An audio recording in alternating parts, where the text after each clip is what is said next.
Hello नमस्कार श्री स्वामी समर्थ। स्वागत आहे तुम्हा सगळ्यांचं माझ्या YouTube चॅनलवरती।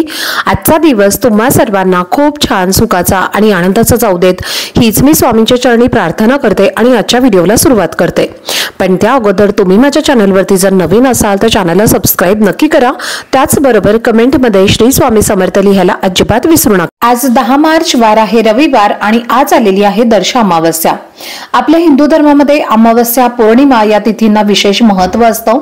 तर अमावस्येच्या दिवशी माता लक्ष्मी सोबतच आपल्याला पितरांची सुद्धा सेवा करायची असते आणि यासोबतच काही उपाय सुद्धा या दिवशी आपल्याला करायचे असतात। तर आजच्या व्हिडिओमध्ये तुमच्यासोबत मी एक अतिशय प्रभावशाली उपाय शेअर करणार आहे। आपल्याला आज संध्याकाळी अशा ठिकाणी एक दिवा लावायचा आहे। हा दिवा लावल्यामुळे आपले सर्व दुःख संकट अडचणी 7 पिढ्यांचा पितृदोष हा संपूर्णपणे नष्ट होईल आणि आपल्या घरामध्ये सुख शांती समृद्धी ऐश्वर्य नांदेल। असा हा एक उपाय तुमच्यासोबत मी आजच्या व्हिडिओमध्ये शेअर करणार आहे। त्यामुळे व्हिडिओ हा स्किप न करता शेवटपर्यंत नक्की पहा, जेणेकरून तुमच्यापर्यंत योग्य ती माहिती पोहोचेल। आणि तुम्ही माझ्या चॅनलवरती जर नवीन असाल तर असेच माहितीपूर्ण व्हिडिओ पाहण्यासाठी चॅनलला पण लगेचच सबस्क्राइब करा आणि बेल आयकॉनला पण प्रेस करा, म्हणजे मी जेव्हा ही नवीन व्हिडिओज अपलोड करेन त्याचं नोटिफिकेशन सर्वात आधी तुम्हाला मिळेल आणि तुमचा एकही व्हिडिओ हा मिस होणार नाही। तर आजच्या व्हिडिओमध्ये तुमच्यासोबत मी 3 उपाय शेअर करणार आहे। तीनही उपाय अतिशय प्रभावी आहेत। तर एक उपाय जो आहे तर तो तुम्हाला इच्छापूर्तीसाठी करायचा आहे। दुसरा उपाय तुम्हाला तुमच्या आयुष्यातल्या सगळ्या अडचणी दूर करण्यासाठी करायचा आहे आणि तिसरा जो उपाय आहे तर तो तुम्हाला तुमच्या घरामध्ये एखादी व्यक्ती जर आजारी असेल खूप दिवसांपासून किंवा तिला खूप जास्त तुम्ही हॉस्पिटल्स करताय आणि तिला कुठल्याही प्रकारचा ट्रीटमेंटचा फरक पडत नसेल तर त्या व्यक्तीसाठी तुम्हाला हा उपाय करायचा आहे। पहिला उपाय आपण पाहणार आहोत जो तो आहे तुमच्या जीवनातील सर्व दुःख अडचणी नष्ट करण्यासाठी। तर हा आपल्याला उपाय करायचा आहे। हा उपाय केल्यामुळे तुमच्या 100% आयुष्यातील सर्व दुःखांचा नाश होतो। तर उपाय करण्यासाठी तुम्हाला एक दिवा घ्यायचा आहे, म्हणजे मातीची पणती घेतली तरी सुद्धा चालेल। तर त्या दिव्यामध्ये तुम्हाला शुद्ध गाईचं तूप घालायचं आहे। 2 वातींची मिळून तुम्हाला एक जोडवात या दिव्यामध्ये घालायची आहे आणि हा दिवा घेऊन तुमच्या आजूबाजूला कुठे तीर्थक्षेत्र असेल किंवा एखादी नदी किंवा तलाव असेल तर त्याच्या किनारी जाऊन तुम्हाला हा दिवा प्रज्वलित करायचा आहे। तुम्ही हा उपाय अमावस्येच्या दिवशी करून पहा, कारण अमावस्येला स्नान आणि दान या दोन्ही गोष्टींना अतिशय महत्त्व असतं।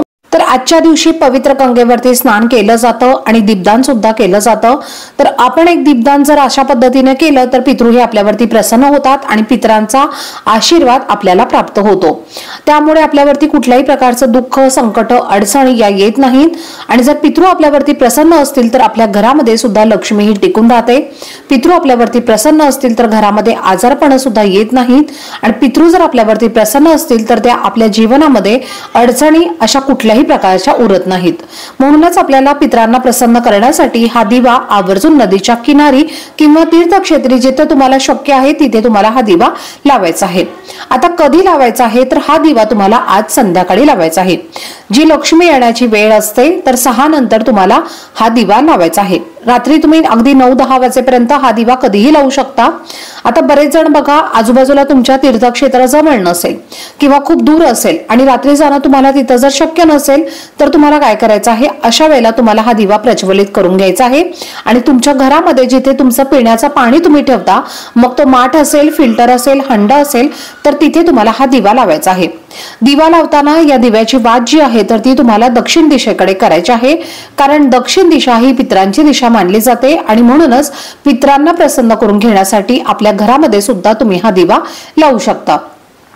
जर तुम्हाला घरामध्ये सुद्धा लावणं शक्य नसेल तर तुम्ही अगदी तुमच्या घराच्या जवळ पिंपळाचं झाड असेल, वडाचं किंवा बेलाचं झाड असेल, 3 पैकी जे झाड तुमच्या घराच्या जवळ असेल तर त्या वृक्षाखाली सुद्धा तुम्ही हा दिवा लावू शकता। तिथे दिवा लावत असताना सुद्धा दिव्याची वात जी आहे तर ती तुम्हाला दक्षिण दिशेकडे करायची आहे। असा दिवा लावल्यामुळे साक्षात पितृ हे आपल्यावरती प्रसन्न होतात आणि सुखी संसाराचा आपल्याला भरभरून आशीर्वाद सुद्धा देत असतात। आपले पितृ जर आपल्यावरती प्रसन्न असतील तर आयुष्यामध्ये कुठल्याही प्रकारच्या अडचणींचा सामना आपल्याला करावा लागत नाही। यानंतर दुसरा जो उपाय आहे तर तो तुम्हाला आज संध्याकाळीच करायचा आहे। इच्छापूर्तीसाठी तुम्हाला हा उपाय करायचा आहे। तुमच्या मनामध्ये जर एखादी इच्छा खूप दिवसांपासून असेल, नोकरी प्राप्ती, धनप्राप्ती किंवा कर्जमुक्ती अशा प्रकारची कोणतीही इच्छा तुमच्या मनामध्ये असेल आणि ती इच्छा जर तुम्हाला पूर्ण करायची असेल तर हा उपाय तुम्ही नक्की करून पहा। उपाय करण्यासाठी तुम्हाला काय लागणार आहे तर लाल कलरचं चंदन एका वाटीमध्ये तुम्हाला घ्यायचं आहे आणि त्या वाटीमध्ये थोडंसं तुम्हाला चंदन घ्यायचं आहे। त्यामध्ये थोडंसं तुम्हाला पाणी टाकायचं आहे, त्याची पेस्ट बनवायची आहे आणि आपल्या देवांना आपण जो गंध लावत असतो त्याच प्रकारे तुम्हाला या चंदनाची पेस्ट तयार करायची आहे।